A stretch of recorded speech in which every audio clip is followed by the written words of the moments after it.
Hello बच्चों, इस video में हम क्लास 9 के टॉपिक सर्कल से रिलेटेड जितने भी बेसिक इंफॉर्मेशन है और इसके एनसीईआरटी क्वेश्चंस को सॉल्व करने के लिए जो जो इंफॉर्मेशन की हमें नीड होगी उन सभी के बारे में हम आज इंफॉर्मेशन कलेक्ट करेंगे। उसके बाद एक्सरसाइज को लगाएंगे। तो हम ये कह सकते हैं कि ये हमारा सर्कल का इंट्रोडक्शन वीडियो है, जिसके थ्रू हम लोग सारी थ्योरी को समझेंगे। उसके बाद हम लोग इस चैप्टर के क्वेश्चंस को सॉल्व करेंगे।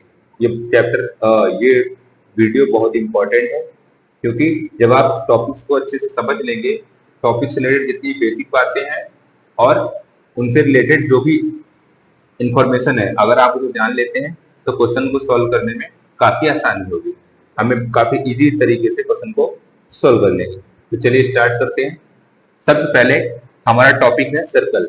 तो सर्कल, सबसे पहले तो यही क्वेश्चन उठता है कि हमारे दिमाग में कि सर्कल होता क्या है। तो हमने सर्कल, ऐसा तो नहीं हमने फर्स्ट टाइम सर्कल पढ़ा, इससे पहले भी हम लोगों ने प्राइमरी क्लासेस में, सेकेंडरी क्लासेस में सर्कल के बारे में पढ़ रखा है। तो वहां पे हमें सर्कल की डिफिनेशन ये दी जाती थी कि a circle is a round shaped figure that has no corner और एज। मतलब जो भी राउंड शेप का जो भी कुछ होता था, कोई भी फिगर हो गया, थिंग्स हो गई, उसे हम लोग कह देते थे कि ये क्या है, सर्कल है। एक एग्जांपल देकर समझाया जाता था कि बेटा ये सर्कल है, ये सर्कल है। और जिनके पास कॉर्नर ना हो, हाँ, सर्कल्स जब कोई राउंड शेप का रहेगा उसमें तो कॉर्नर्स होंगे नहीं, ना ही एज होती है। जैसे कि देखिए यहाँ पे एग्जांपल के तौर पर ये व्हील दिया हुआ है, ये clock, slice of orange, cookie, ये क्या दिया है, डैड बोर्ड और bangle, slice of orange, cookie और so on.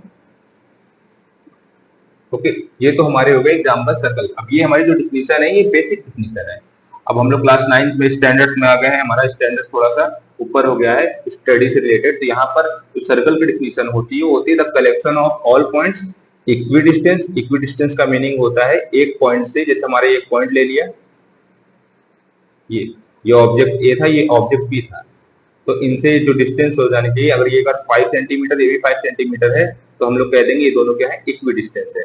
From a fix point in a plane is called a circle. ये हमारी स्टैंडर्ड लेवल की डिफिनेशन है इसकी, सर्कल की। The collection of all points equidistance from a fix point in a plane is called a circle. जैसे कि आप ये फिगर भी देखिए कि हमारा ये जो सेंटर है, ये सेंटर कुछ और नहीं होता, ये हमारा होता है फिक्स पॉइंट। ठीक है, ये हमारा हो गया फिक्स पॉइंट। ओके, और ये जो हमारे जो पॉइंट्स बने हैं, सर्कल क्या होता है कि पॉइंट्स का कलेक्शन होता है, कलेक्शन ऑफ ऑल पॉइंट्स। देखिए ये पॉइंट्स बने ना ढेर सारे, तो और ये सभी पॉइंट्स की जो डिस्टेंस होगी सेंटर से या फिक्स पॉइंट से, सब सेम होगी। अब वो कुछ भी हो सकती है। ओके, इसी को, इन्हीं पॉइंट्स को मिलाकर हमने एक शेप बनाया जो कि इस प्रकार से बनता है। इसी को हम लोग बोल देते हैं कि ये हमारा क्या है, सर्कल। आई थिंक आपको सर्कल की डिफिनेशन समझ में आई होगी। सर्कल ज्यादा कुछ नहीं है, पॉइंट्स का कलेक्शन होता है, कलेक्शन ऑफ पॉइंट्स होता है, और वो जो पॉइंट्स होते हैं वो एक फिक्स पॉइंट से इक्वी डिस्टेंस होते हैं। ये हमारी सर्कल की क्या हो गई, डिफिनेशन हो गई। ओके, अब हम लोग आगे बढ़ते हैं।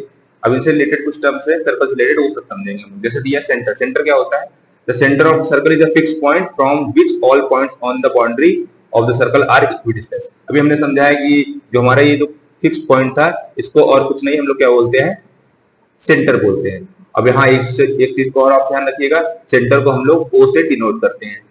ओके, ये हमारा हो गया सेंटर। अब इसी से रिलेटेड एक टर्म होता है डायमीटर। डायमीटर क्या होता है, the distance across the circle going through the centre. अब हमारे जैसे ये हमारा एक सर्कल हो गया पूरा। अब सर्कल की किसी भी दो पॉइंट से, यही दो पॉइंट, जैसे हमने सर्कल पे एक पॉइंट ये ले लिया और एक पॉइंट ये ले लिया, इन दोनों पॉइंट्स को मिलाने के लिए हमने एक लाइन ड्रॉ की, और वो लाइन क्या होनी चाहिए, सेंटर से होकर जानी चाहिए। अगर वो लाइन सेंटर से होकर चली गई तो हमें इस लाइन को क्या बोल दूंगा कि ये हमारी क्या है, डायमीटर कहलाएगी। अब जरूरी नहीं यही ना हो, अब हमारे पास जैसे एक लाइन ये हो गई, ओके, यहां से यहां तक, ये भी सेंटर से, तो ये भी सर्कल की क्या हो गई, डायमीटर हो गई। अब डायमीटर से रिलेटेड एक इंपॉर्टेंट पॉइंट यहाँ पे दिया है कि the diameter is twice of the radius. जो हमारा डायमीटर होता है रेडियस का ट्वाइस होता है। अब रेडियस क्या होता है, रेडियस हम लोग समझेंगे। ओके, रेडियस क्या होता है, जैसे हमने अभी एक फिक्स पॉइंट, अभी रेडियस को अभी हम लोग आगे डिस्कस करेंगे। Circumference, the distance once around the circle. एक सर्कल का हम लोग अगर पूरा एक चक्कर ले लें या एक राउंड ले लें, इसी को हम लोग बोल देते हैं सरकमफेरेंस। इसको आप इस तरीके से समझ सकते हैं कि जैसे हमने क्या किया, एक रोप ले लिया 10 सेंटीमीटर का, ठीक। अब इसी को हमने राउंड करके एक सर्कल ड्रॉ कर दिया, तो इसी की मदद से हमने बनाया ना कि ये हमारा सरकमफ्रेंस हो जाएगा। तो जैसे ये हमारा सर्कल हमारा है, इसका हमने यहां से पॉइंट उठाया और एक राउंड पूरा करके हम लोग यहाँ से फिर आए, यहाँ से हमने एक राउंड स्टार्ट किया और फिर से हम लोग यहाँ पे आ गए, तो पूरे एक राउंड को हम लोग क्या बोलते हैं, सरकमफेरेंस बोलते हैं। और इससे रिलेटेड एक पॉइंट तो आप और लिख सकते हैं, सरकमफेरेंस का जो फॉर्मूला होता है, कभी आपको निकालने को दे दिया जाए तो इसका फॉर्मूला होता है 2πr। ओके, चलिए आगे बढ़ते हैं। रेडियस, अब रेडियस क्या होता है ये भी इंपॉर्टेंट है, काफी बार रिपीटेड हो जाते हैं, तब से ये सभी इंपॉर्टेंट सब बेसिक्स हैं। टीचर्स की मतलब ये जवान पे रहते हैं क्वेश्चन, अगर आप इन्हें वो नहीं करेंगे, लर्न नहीं करेंगे तो टीचर्स आपको डिस्टर्ब कर सकता है, फिर आपका जो है जो मोटिवेशन लेवल है पढ़ने का वो लूज हो सकता है कि हमने इतना पढ़ा हमें कुछ नहीं आया। आपको क्या करना रहता है, थोड़ा सा ध्यान देना पड़ता है पढ़ाई पर, और जो बेसिक डेफिनेशन होती है उन्हें तो याद ही करिए ना। टीचर्स कोई हार्ड क्वेश्चन नहीं पूछता है, वो नॉर्मल सी क्वेश्चन पूछता है, बस आपको लर्न नहीं होते। चलिए देखिए, the distance from the centre of a circle to the outside. अब हमने क्या बताया था कि हमारा जो सर्कल की डिफिनेशन सोर्सेस देखते हैं, ये मान लीजिए फिक्स पॉइंट है जिसका हमने नाम दिया था सेंटर, और हमने सर्कल पे कोई भी एक पॉइंट ले लिया, तो ये जो फिक्स डिस्टेंस दी गई थी, इस फिक्स डिस्टेंस को ही क्या बोलते हैं, रेडियस बोलते हैं। ओके, जो डिस्टेंस फिक्स डिस्टेंस हो जाती थी इसी को हम लोग बोल देंगे रेडियस। आई थिंक आपको समझ में आया होगा। अभी हमने पीछे यहाँ पॉइंट दिया है, वो the radius of a circle is the half of the diameter of the circle. अभी पीछे जैसे किसी सर्कल के अगर डायमीटर d है और रेडियस r है, तो डायमीटर क्या होगा, टू रेडियस के इक्वल हो जाता है। या फिर इसको इस तरीके से हम लोग कह सकते हैं कि जो हमारा रेडियस होता है वो डायमीटर का हाफ होता है। यहाँ से एक फॉर्मूला क्रिएट होता है कि जैसे आपको एक सर्कल दे दिया जाए और इसकी रेडियस दे दी जाए 10 सेंटीमीटर।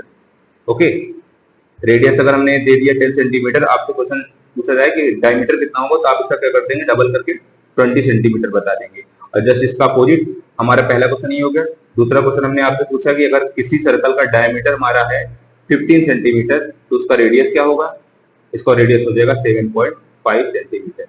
ठीक है, अब ये देखिए, अब समझिए क्वेश्चंस को, हमने इसको पॉइंट मिला दिया, तो क्वेश्चंस को हार्डनेस को कैसे बढ़ाया जाता है, ऐसा देख करके जो डिविजिबल ना हो, पॉइंट्स में हो, फ्रैक्शन में हो, अंडरवुड में हो, तो इससे आपको डर नहीं। ये बेसिक चीजें हैं, ये आप अगर प्रैक्टिस करते रहेंगे तो आप लोगों को इनसे डर नहीं लगेगा, जब आप कभी कभी उनसे मिलेंगे तो डरेंगे।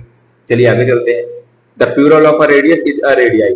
हाँ, ये टर्म मैंने इसलिए यहाँ पे नोट डाउन कर दिया था नोट में, क्योंकि काफी बार आता है सर ये क्या है, क्या कुछ नहीं है, रेडियस को अगर हम प्लूरल फॉर्म लिखेंगे तो हो जाता है रेडियाई। ओके, काफी बच्चों को ये सिली मिस्टेक्स रहती है या छोटे से क्वेश्चंस होते हैं। अब एक टर्म हमारा रिलेटेड है सर्कल से, कॉर्ड।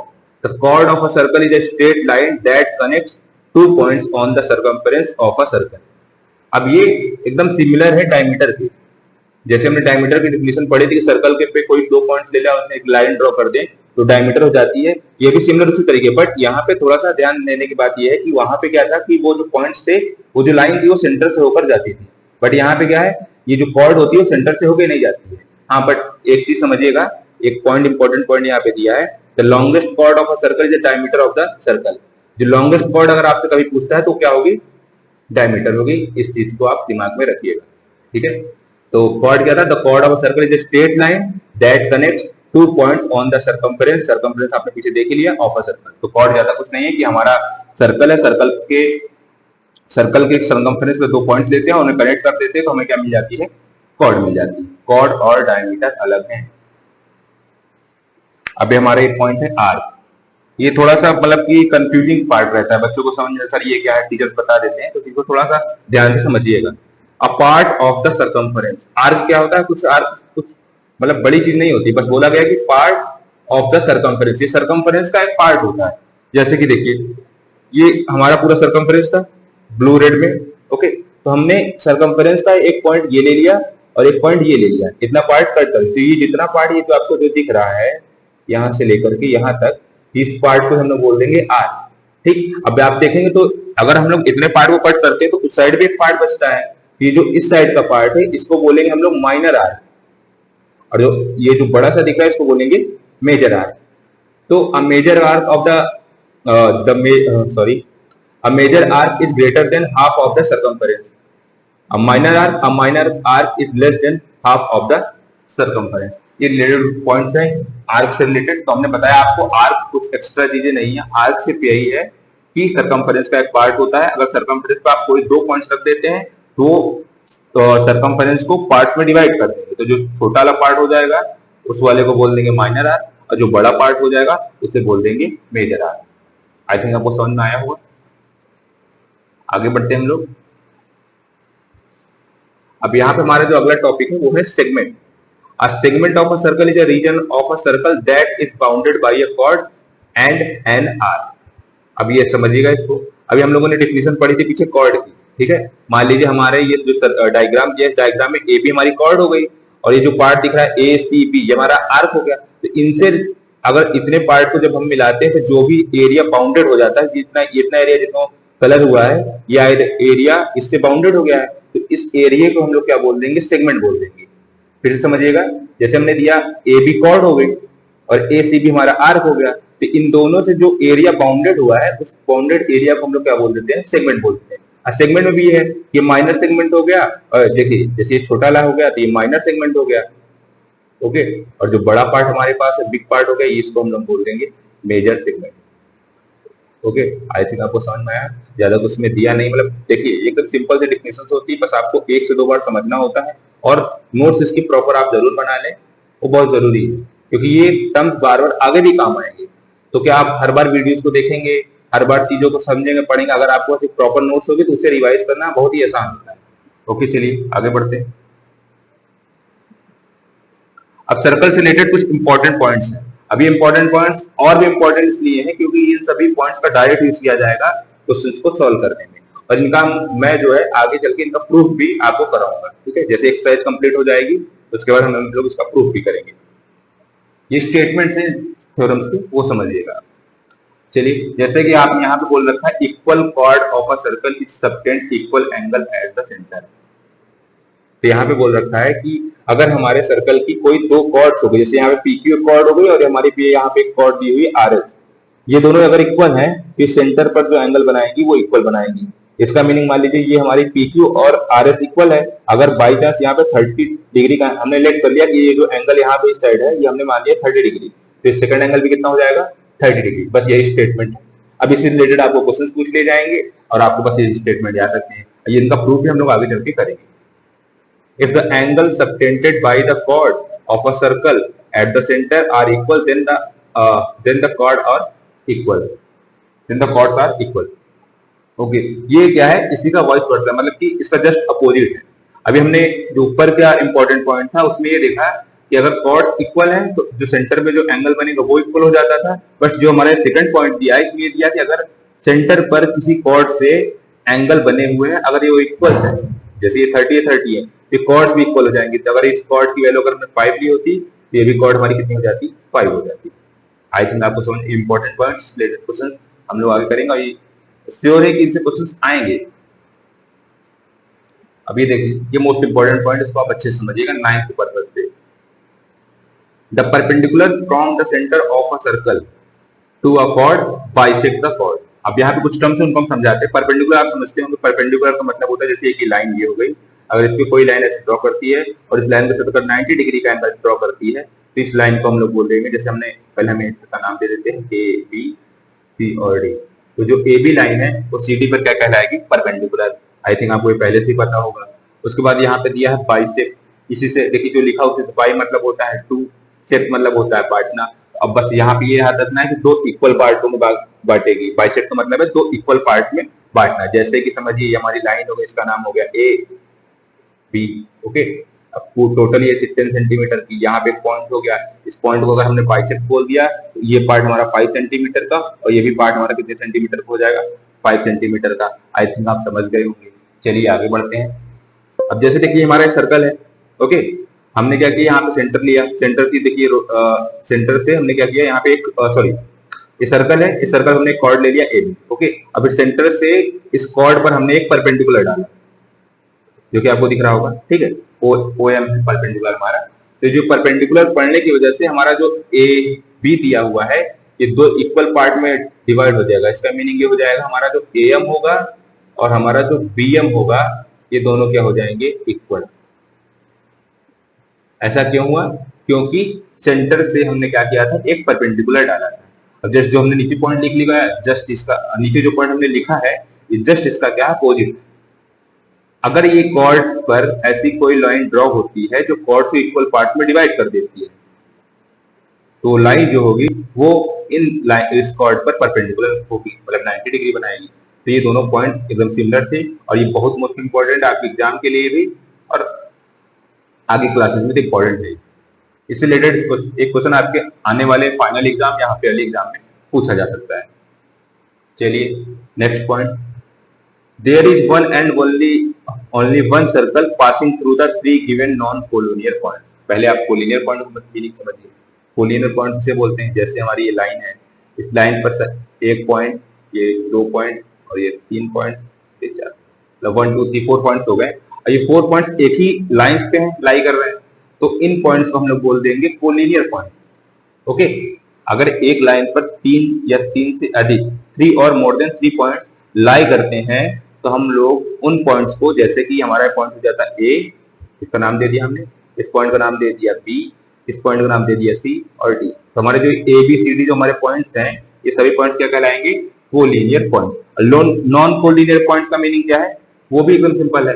कोलिनियर में क्या था, एक लाइन पे होंगे, और नॉन कोलिनियर में क्या होंगे, एक लाइन पे नहीं होंगे। जैसे देखिए सर्कल है, आप कोई भी 3 नॉन कोलिनियर पॉइंट लेंगे, उससे सिर्फ और सिर्फ एक ही सर्कल खींचा जा सकता है। आप क्या करेंगे, आप जितने स्टूडेंट्स हैं सभी 3 नॉन कोलिनियर पॉइंट्स लेंगे, और उससे अगर आप एक सर्कल बनाने की कोशिश करेंगे, सिर्फ एक ही सर्कल बनेगा। ये आप अपने घर में करिएगा, ये होमवर्क है, ट्राई करिएगा। नेक्स्ट पॉइंट की तरफ बढ़ते हैं। ये भी एक सिंपल सा और इंपॉर्टेंट पॉइंट है। Equal chords of a circle are equidistance from the centre. Equidistance का मीनिंग मैंने बता ही दिया है, सेंटर आप लोगों ने पढ़ ही रखा है, कॉर्ड के बारे में पढ़ ही रखा है। अब चलिए करते हैं। जैसे हमने मान लिया सर्कल में एम और के क्या है, हमारा कॉर्ड है, ए भी हमारा क्या है, कॉर्ड है, ओ हमारा सेंटर है। तो मान लिया क्या किया कि के एम हमारा ए बी की इक्वल है, ठीक है, के एम हमारा ए बी की इक्वल है। तो अगर ऐसा होता है, तुम्हारे याद है equal chords of circle are equidistance from centre, अगर ऐसा होता है तो सेंटर से इस वाली कॉर्ड ए बी की डिस्टेंस और सेंटर से के एम की डिस्टेंस क्या हो जाएगी, इक्वल। मतलब कहने का मीनिंग ये है कि अगर ओ सी बराबर 5 है तो टी ओ बराबर कितना हो जाएगा, 5 हो जाएगा। बस ये सिंपल से पॉइंट्स है, जितने सिंपल दिख रहे हैं थोड़ा सा डिफिकल्ट नहीं होंगे। क्यों? अगर आपको दिमाग में 10 से 15 पॉइंट्स आ गए, तो आपका सबसे बड़ा क्वेश्चन ये होता है कि किस पॉइंट को किस क्वेश्चन के लिए यूज करेंगे। अब वहां पे तो ऐसा तो लिख के नहीं आया कि इस पॉइंट का यूज करके सॉल्व करिए। अब यही प्रैक्टिस होती है, इसीलिए मैथमेटिक्स में बोला जाता है प्रैक्टिस इंपॉर्टेंट है। ओके, चलिए नेक्स्ट पॉइंट, ये भी इंपॉर्टेंट है, ये एंगल से रिलेटेड है। The angle subtended by an arc, arc हम लोगों ने पीछे समझ ही रखा है, at the centre it's double the angle subtend by it at any point on the remaining part of circle. देखिए ये क्या कह रहा है, जैसे कि हमने यहाँ पे एक सर्कल ड्रॉ किया कर दिया, ए बी हमने एक आर्क ले ली, देखिए यहाँ से ए से बी तक हमारी है ना, जो ये हमने एक आर्क ले ली। मेरी ड्राइंग थोड़ा सा अच्छी नहीं है तो आप लोग समझिएगा अच्छे से। ए बी हमारी क्या हो गई, आर्क हो गई। इस आर्क से हमने क्या किया, सेंटर पे एक एंगल बनाया, देखिए जैसे कि ये बनाया यहाँ पे। ओके, अच्छा डायग्राम बना था, मैंने इसको डिस्टर्ब कर दिया, एक मिनट। तो देखिए ए ओ और ओ बी, तो ये जो हमारा ये जो दिया हुआ है ए से लेके बी तक का आर्क जो दिया हुआ है, ये देखिए सेंटर पर कुछ एंगल ड्रॉ कर दिया है, एंगल कुछ एंगल ड्रॉ करता है, तो सॉरी सेंटर पर एक एंगल ड्रॉ कर रहा है, मान लेते हैं ये 100 डिग्री, कितने डिग्री का है, 100 डिग्री का है। अब यही आर्क की मदद से या हेल्प से सर्कल के सरकमफेरेंस के पॉइंट पी पर एक और एंगल ड्रॉ हो रहा है।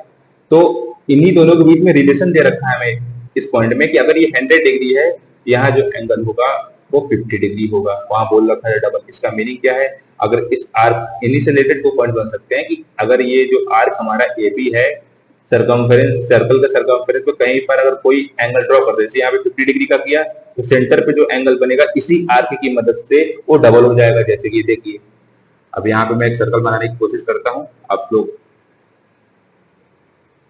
समझ गया। देखिए हमने यहाँ पे लिया ये आर्क की मदद से हमने यहाँ पे सेंटर पे एंगल बनाया। ओके, अब इसी आर्क की मदद से हमने एंगल यहाँ बना दिया, अब जरूर नहीं वहां पे बने, और इसी आर्क की मदद से हमने एक एंगल यहाँ बना दिया। ओके, अगर ये एंगल हमारा कहीं बन सकता है, वो कोई मतलब ऐसा स्पेसिफिक नहीं है किसी पॉइंट पे बनाना है, इसी तरीके का फिगर आएगा, कैसा भी आ सकता है तब बनाने के लिए। अगर ये 70 डिग्री का है तो सेंटर पे जो एंगल बनेगा वो कितने डिग्री का होगा, 140 डिग्री का। जस्ट इसी तरीके एक और आप देखिए, जैसे कि हमारा ये क्या है, सर्कल है, हमने यहाँ पे आर्क ले लिया, ये सेंटर हो गया, ठीक है। तो अब हम लोग क्या करते हैं, इसका जस्ट अपोजिट करते हैं, ठीक। ये जो हमारा सेंटर है, यहाँ पे हमने जो एंगल ले लिया, ये ले लिया 100 डिग्री का। कितने डिग्री का, 100 डिग्री का। तो हमारा यहाँ पे जो एंगल होगा वो कितने डिग्री का हो जाएगा, 50 डिग्री का। ओके, आई थिंक इतना डिटेल में बताने के बाद आपको चीजें समझ में आ गई होंगी। अब इसको और अच्छे समझने के लिए अगर आप इससे रिलेटेड 10 से 15 क्वेश्चन अगर की प्रैक्टिस कर लेंगे तो आपके दिमाग में बैठ जाएगा। ओके, तो हम लोग करेंगे आगे। अब ये समझिए, ये भी बहुत इंपॉर्टेंट पॉइंट है, सभी पॉइंट इंपॉर्टेंट है, इसीलिए मैं आपको पढ़ा रहा हूँ। जो पॉइंट इंपॉर्टेंट नहीं होगा तो उसे मैं पढ़ाऊंगा ही क्यों।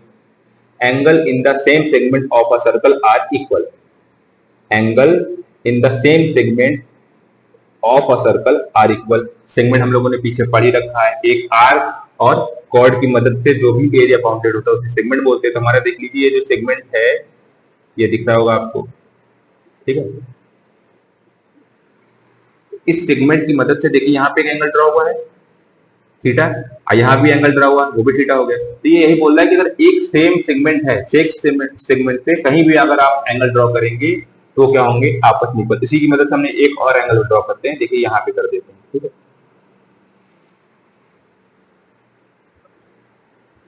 ये भी हमारा क्या बन जाएगा, थीटा बन जाएगा। बस यही चीजें थी, एकदम सिंपल सी चीजें, कि अगर आप सेम सेगमेंट से सर्कल के किसी भी पार्ट पर एंगल बनाते हैं वो सब आपस में क्या होंगे, इक्वल होंगे।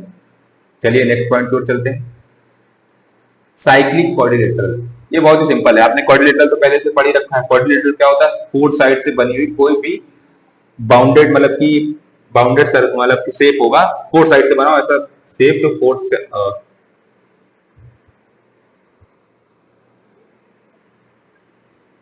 अगला हमारा टॉपिक है साइक्लिक क्वाड्रिलेटरल। अब ये क्या होता है, ये कुछ खास नहीं, मतलब कि क्वाड्रिलेटरल के बारे में आप पहले से जानते हैं। क्वाड्रिलेटरल क्या होता है, 4 साइड से बनी हुई कोई भी बाउंडेड शेप। ओके, अब साइक्लिक आगे लग गया, साइक्लिक मतलब सर्कुलर हो गया। तो अगर किसी सर्कल के अंदर एक क्वाड्रिलेटरल बना हुआ दिखता है आपको तो उसे हम लोग बोल देते हैं साइक्लिक क्वाड्रिलेटरल। ओके, चलिए नेक्स्ट चलते हैं। इससे रिलेटेड एक पॉइंट भी गिवन है, the sum of the either pair of opposite angle of a cyclic quadrilateral is 180 degree. एकदम सिंपल सा है यार, ये देखो अपोजिट एंगल का मीनिंग तो यही होता है, अपोजिट का मतलब यही होता है मेरे हिसाब से। और यहाँ पे ये और ये, अगर ये एंगल आपको 70 डिग्री का दिया है, ये एंगल कितने का होगा इसकी मदद से पता चल जाएगा। अभी यहाँ पे सीधा सीधा दे रखा है कि बता रखा है कि अपोजिट एंगल जो सम होता है वो होता है 180 डिग्री। अगर 70 है तो 180 में से इसको माइनस करते हैं, यहाँ हो जाएगा 110 डिग्री। सिंपल है ना। अगर ये 50 डिग्री हो गया, बचा हुआ पार्ट कितने डिग्री हो जाएगा, 130 डिग्री। बस यही बता रहा है। साइक्लिक क्वाड्रिलेटरल अगर आपका कहीं बनता है तो अपोजिट एंगल्स का जो हमारा सम होता है वो हो जाता है 180 डिग्री। नेक्स्ट, ये हमारा लास्ट पॉइंट था थ्योरी से रिलेटेड। ओके, अगर आपको कोई भी टर्म यहाँ पे समझ में ना आया हो तो आप कमेंट में लिख दीजिएगा और फिर मैं उसे दोबारा समझाने की आपको कोशिश करूंगा। वैसे मैंने बहुत सिंपल तरीके से आपको समझाने की कोशिश की है। और आप एक काम जरूर करेंगे हमारा, कि आप क्या करेंगे, इनकी नोट प्रॉपर बना लेंगे बेसिक्स की, क्योंकि ये जरूरी नहीं कि क्लास 9 के लिए इंपॉर्टेंट, ये वीडियो क्लास 10 के लिए इंपॉर्टेंट है। क्लास 10 की किसी बच्चे ने अगर क्लास 9 की क्लासेस नहीं की हुई है सर्कल से रिलेटेड, तो अगर वो इन चीजों को करके तब क्लास 10 के क्वेश्चंस को सॉल्व करेगा तो उसके लिए बहुत ही इंपॉर्टेंट होगा। ओके, तो चलिए, और आज